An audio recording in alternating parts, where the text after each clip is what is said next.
நீங்கள் பார்த்துக் கொண்டிருப்பது AJK டிவியின் புதுவை மாலை.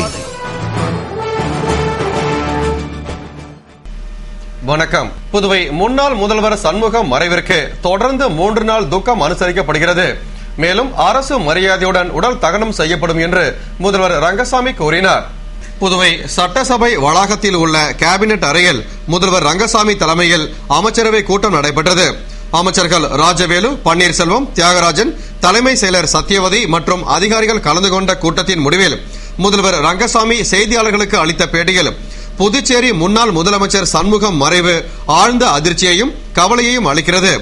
அவர் புதுவை மாநிலத்திற்கு பெருமை சேர்த்தவர், அரசியல்வாதிகளுக்கு முன் உதாரணமாக திகழ்ந்தவர், பொது வாழ்விலும் சொந்த வாழ்விலும் நேர்மையாக திகழ்ந்தவர். அன்னாரது இழப்பு புதுவை மாநிலத்திற்கு ஈடு செய்ய முடியாதது. அவரது மறைவை முன்னிட்டு புதுவை மாநிலம் முழுவதும் 3 நாட்கள் அரசு முறை துக்கம் அனுசரிக்கப்படுகிறது. எனவே 3 நாட்கள் தேசிய கொடி அரைக்கம்பத்தில் பறக்க விடப்படும். மேலும் அவரது உடல் அரசு மரியாதையுடன் தகனம் செய்யப்படும் என்று அவர் கூறினார். பேரறிஞர் அண்ணாவின் நினைவு தினத்தை முன்னிட்டு திராவிட முன்னேற்ற கழகம் சார்பில் மாநில அமைப்பாளர் MAS சுப்பிரமணியன் தலைமையில் ஊர்வலமாக சென்று அஞ்சலி செலுத்தப்பட்டது.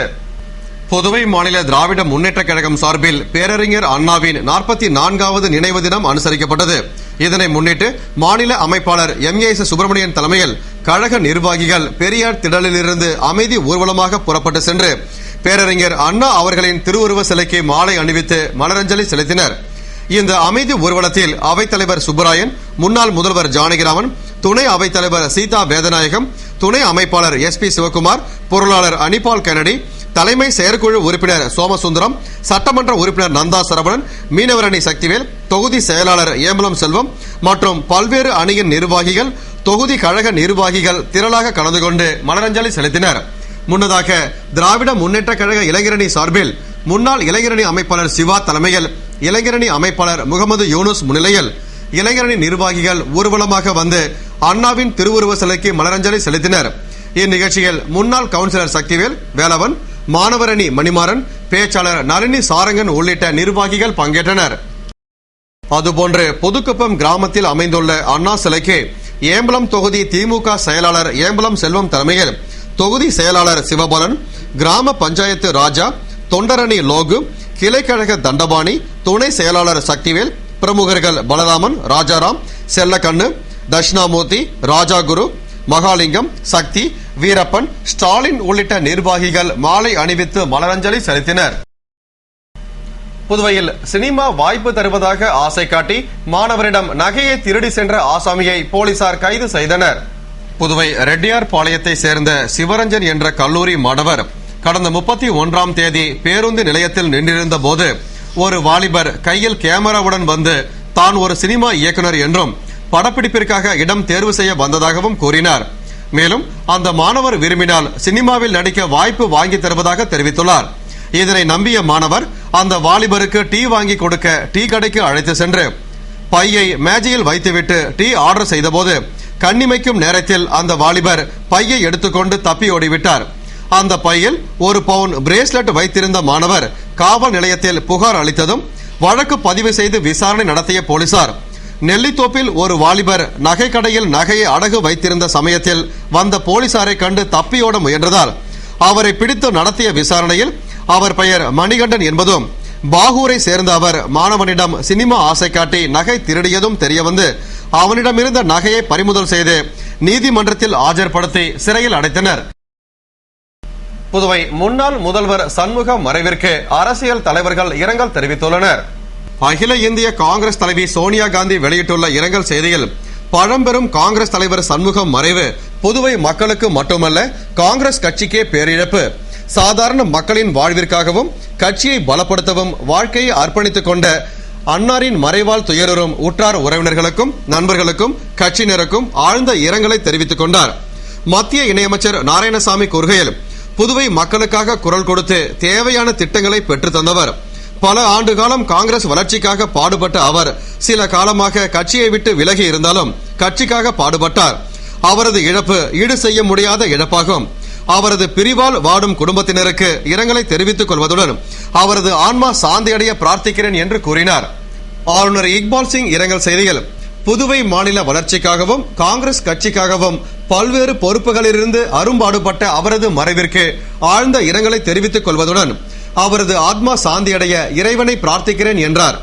முதல்வர் ரங்கசாமி முன்னாள் முதலமைச்சர் ப. சண்முகம் மறைவிற்கு இரங்கல் தெரிவித்து கூறுகையில், இளமை பருவம் முதலே மக்கள் பணியில் நாட்டம் கொண்டு பணியாற்றி புதுவை அரசியல் தலைவர்களுக்கு பீஷ்மாச்சாரியாக திகழ்ந்த அன்னாரது இழப்பு புதுவை மாநிலத்திற்கு ஈடு செய்ய முடியாத ஒன்றாகும் என்று கூறினார்.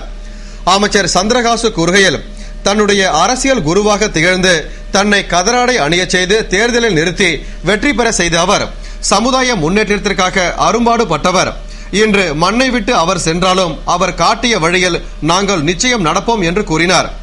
அமைச்சர் ராஜவேலு புதுவை மாநிலத்தின் ஒப்பற்ற தலைவராக பல அரசியல் தலைவர்களுக்கும் ஆக்கப்பூர்வமான ஆலோசனைகளை வழங்கிய தலைவர் சண்முகத்தின் இழப்பு எங்களுக்கெல்லாம் பேரிழப்பு. இந்த இழப்பால் வாடும் அன்னாரது குடும்பத்திற்கு ஆழ்ந்த இரங்கலை தெரிவித்துக் கொள்வதாக கூறினார். எதிர்க்கட்சித் தலைவர் வைத்தியலிங்கம் வெளியிட்டுள்ள இரங்கல் செய்தியில், பல்வேறு பொறுப்புகளில் பணியாற்றி அனுபவமிக்க பல தலைவர்களுடன் இணைந்து செயல்பட்டு பல தலைவர்களை உருவாக்கிய அவரின் இழப்பு காங்கிரஸ் கட்சிக்கு மட்டுமன்றி புதுவை மாநிலத்திற்கே பேரிழப்பு என்று கூறினார். மாநில காங்கிரஸ் தலைவர் ஏ.வி. சுப்பிரமணியன் கூறுகையில், 2 முறை முதல்வராகவும் 3 முறை பாராளுமன்ற உறுப்பினராகவும் 20 ஆண்டுகளுக்கு மேலாக கட்சி தலைவராகவும் புதுவையின் வளர்ச்சிக்காக பாடுபட்ட அவரின் மறைவால் வாடும் குடும்பத்தினருக்கும் கட்சியினருக்கும் இரங்கலை தெரிவித்துக் கொண்டதாக கூறினார். திராவிட முன்னேற்ற கழக அமைப்பாளர் எம்.ஏ. சுப்பிரமணியன் கூறுகையில், புதுவையின் விடுதலைக்காகவும் இந்த மண்ணின் முன்னேற்றத்திற்காகவும் பணியாற்றிய அவர் கட்சிக்கு அப்பாற்பட்டு மனிதநேயம் மிக்கவர். இயக்கத்தின் மீது பற்று எப்படி இருக்க வேண்டும் என மற்றவர்களுக்கு உதாரணமாக திகழ்ந்தவர். அவரது இழப்பிற்கு ஆழ்ந்த இரங்கலை தெரிவித்துக் கொண்டார். முன்னாள் சட்டமன்ற உறுப்பினர் அனந்தராமன் விடுத்துள்ள இரங்கல் செய்தியில், ஆற்றல் மிக்கவராக பல்வேறு பதவிகளை வகித்து திறம்பட பணியாற்றினார். அப்பழுக்கற்றவர், நேர்மையாகவும் வெளிப்படையாகவும் பேசக்கூடிய அவரது மறைவால் வாடும் அனைவருக்கும் ஆழ்ந்த இரங்கலை தெரிவித்தார். முன்னாள் நகரமன்ற துணைத் தலைவர் ஜான்குமார் தமது இரங்கல் செய்தியில், கட்சிக்கு அப்பாற்பட்டு அனைவரிடத்திலும் மனிதநேயம் கொண்ட அவர் மறைவு செய்தி அனைவரையும் ஆழ்ந்த துக்கத்தில் ஆழ்த்தியுள்ளது. அவரது இழப்பு புதுவைக்கு பேரிழப்பாகும். அவரது மறைவிற்கு ஆழ்ந்த இரங்கலை தெரிவித்துக் கொள்வதுடன் அவரது ஆன்மா சாந்தியடைய வேண்டிக் கொள்வதாக கூறினார். ஏஎப்டி தலைவர் பாலன் கூறுகையில், சண்முகம் அவர்களின் முயற்சியால் தான் புதுவைக்கு பெருமை சேர்க்கும் ஜிப்மர் மருத்துவமனை, மத்திய பல்கலைக்கழகம் போன்ற பெருமை வாய்ந்த நிறுவனங்களும், விமானத்தளம், துறைமுகம் போன்றவையும் அமைந்தன. அன்னாரின் மறைவிற்கு ஆழ்ந்த இரங்கலை தெரிவித்துக் கொள்வதாக கூறினார். புதுவை மண்ணாடிப்பட்டு காங்கிரஸ் கமிட்டி சார்பில் முன்னாள் முதலமைச்சர் சண்முகத்தின் மறைவை முன்னிட்டு மலரஞ்சலி செலுத்தப்பட்டது. புதுவை மண்ணாடிப்பட்டு தொகுதியில் காங்கிரஸ் கமிட்டி சார்பில் முன்னாள் முதலமைச்சர் சண்முகம் அவர்களின் மறைவினை முன்னிட்டு மலரஞ்சலி செலுத்தப்பட்டது. நிகழ்ச்சியில் காங்கிரஸ் செய்தி தொடர்பாளர் வீரராகவன் தலைமையில் திருக்கனூர் கடைவீதி பகுதியில் மலர்களால் அலங்கரிக்கப்பட்ட முன்னாள் காங்கிரஸ் தலைவர் சண்முகம் திருவுருவ படத்திற்கு மலர் தூவி அஞ்சலி செலுத்தப்பட்டது. இந்நிகழ்ச்சியில் காங்கிரஸ் சிறப்பு அழைப்பாளர் கண்ணன், வட்டார காங்கிரஸ் தலைவர் ஜீவானந்தன், சிறுபான்மை பிரிவு மாநில துணைத் தலைவர் சையது உள்ளிட்ட நிர்வாகிகள் மலரஞ்சலி செலுத்தினர். புதுவையில் இந்திரா காந்தி அரசு மருத்துவமனையில் சுற்றுச்சூழலால் ஏற்படும் நோய்கள் குறித்த செவிலியர்களுக்கான தொடர் கல்வி கருத்தரங்கு நடைபெற்றது. புதுவை இந்திரா காந்தி அரசு பொது மருத்துவமனையில் உள் நோயாளியாக சிகிச்சை பெறும் நோயாளிகளுக்கு மருத்துவமனை சுற்றுச்சூழல் மூலமாக ஏற்படும் நோய்கள் குறித்த 64வது செவிலியர்களுக்கான தொடர் மருத்துவ கல்வி கருத்தரங்கு பயிற்சி இயக்குநர் டாக்டர் ரங்கநாத் தலைமையில் நடந்தது. செவிலியர் கண்காணிப்பாளர் தமயந்தி வரவேற்று பேசிய நிகழ்ச்சியில் சிறப்பு அழைப்பாளராக டாக்டர் ஜாஸ்மின் கலந்து கொண்டு மருத்துவமனை சுற்றுப்புறத்தில் உள்ள பாக்டீரியா, பூஞ்சை மற்றும் பல்வேறு கிருமிகளால் நோய் ஏற்படுகிறது.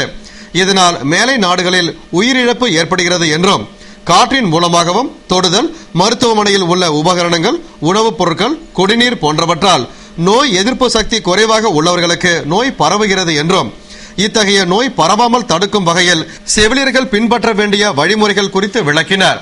மேலும் இது தொடர்பாக செவிலியர்கள் எழுப்பிய வினாக்களுக்கு விடையளித்தார். சுற்றுப்புற சூழலை பாதுகாக்க உபகரணங்களை கிருமி நீக்கம் செய்தல், பலமுறை கை கழுவுதல், தொற்று நோய் நோயாளிகளை தனிமைப்படுத்துதல், மருத்துவ உதவியாளர்கள் அணிய வேண்டிய கவச உடைகள் குறித்தும் எடுத்துரைத்தார்.